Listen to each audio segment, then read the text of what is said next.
Okay, so let's talk about the first episode of Obi-Wan Kenobi, and let's just go ahead and say I'm going to be covering this every single week, so make sure you're subscribed, you turn that notification bell on so you know when these videos drop.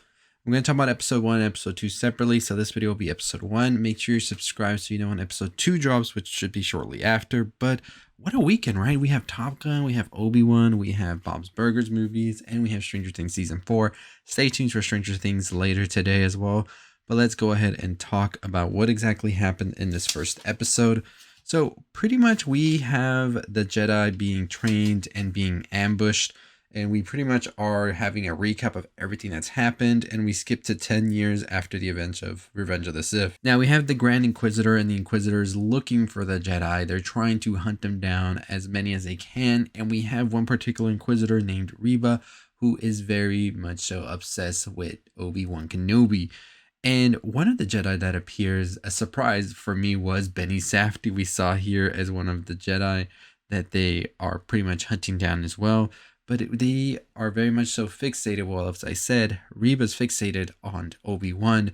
We'll find out later why. So Obi-Wan, we see him working now. He's trying to live a life called Ben. That's his new name now. And he's just keeping an eye on Luke and just making sure everything's going good.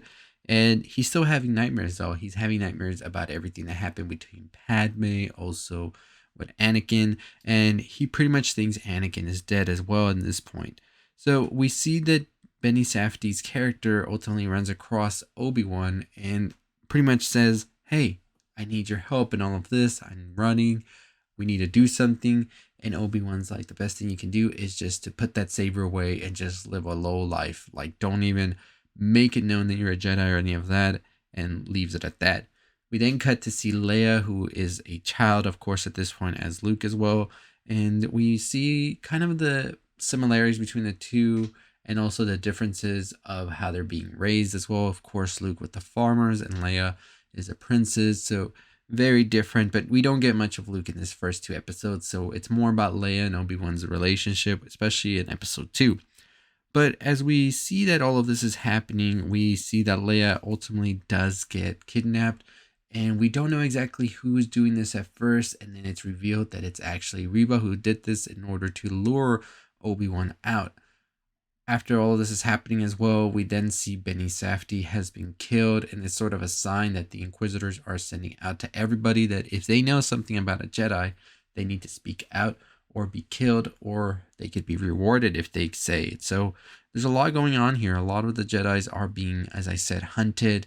The Inquisitors, Obi-Wan explains, were Jedis at a point, and then they went to the dark side and are now hunting their own kind. So pretty messed up here.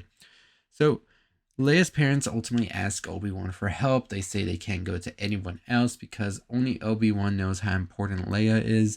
Obi-Wan's very reluctant to do anything at this point because he says he hasn't really been a Jedi or any of that for the past 10 years. So he's not sure exactly how useful he could really be.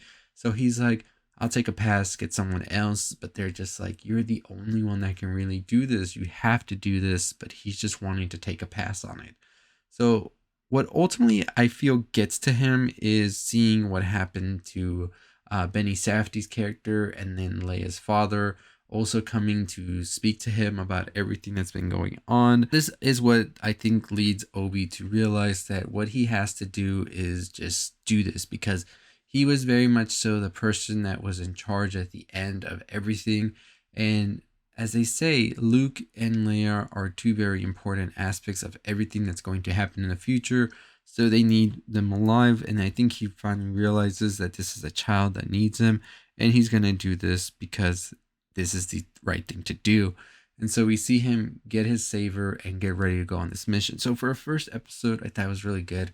I think it was great to see a recap of what Obi-Wan has been up to as well, and how he's trying to keep a low profile as well, and how he's just very much so done with fighting and all of that. So it seems that he's going to have trouble with the Force and all of that. And that's one of the reasons he didn't even want to do this in the first place, because he's very much so rusty at this point. And I really like the whole aspect between Owen and Obi that they had during that scene where Owen was almost killed because he wasn't giving any information, because Reva's very, very obsessed with Obi-Wan and wants to be the one to bring him in And she very much so talks about that in the next episode, which we'll talk about in that video, so stay tuned for that. But I think that it's going to be an interesting dynamic between these two. Now, the Grand Inquisitor looks very menacing, I will say, compared to the trailer. I don't know if there was some retouch or something done, but it looks much better in my opinion. And we'll talk about that in season 2 as well, because these designs are really great here. I do think that it's sort of like being more of a slow burn on itself than the other shows we've gotten, but I think that's a good thing, because I think for this, we know what the culmination is going to be by the end of it. And I think if we slowly build this up, it's going to be great.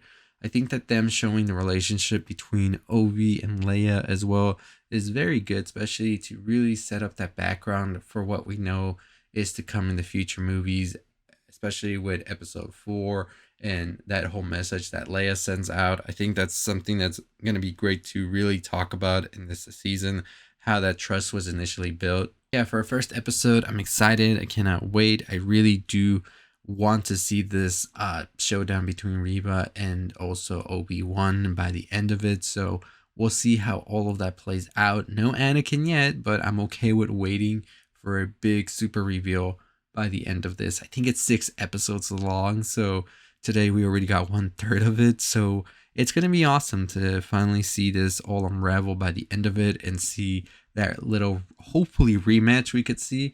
Although we do know how all of this ends, especially if you've seen all the Star Wars movies. But nonetheless, it's still great to have more lore in there to really build up these stories that are just so amazing.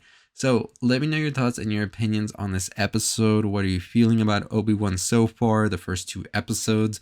Are you liking them? Is it what you wanted to see? Is it a little slow, a little fast? Let me know. I'm very curious to know what you think. But if you haven't already subscribed, make sure you subscribe to the channel. We will be covering this on a weekly basis. So every night this drops, I will be doing a video on it. So stay tuned for that. But anyways, that is going to do it for me. Make sure you hit that notification so you know when these videos drop. We will be talking Stranger Things season 4. I will be watching that and definitely giving you my thoughts and opinions on it. That is going to be part 1. Part 2 will come out later in the summer.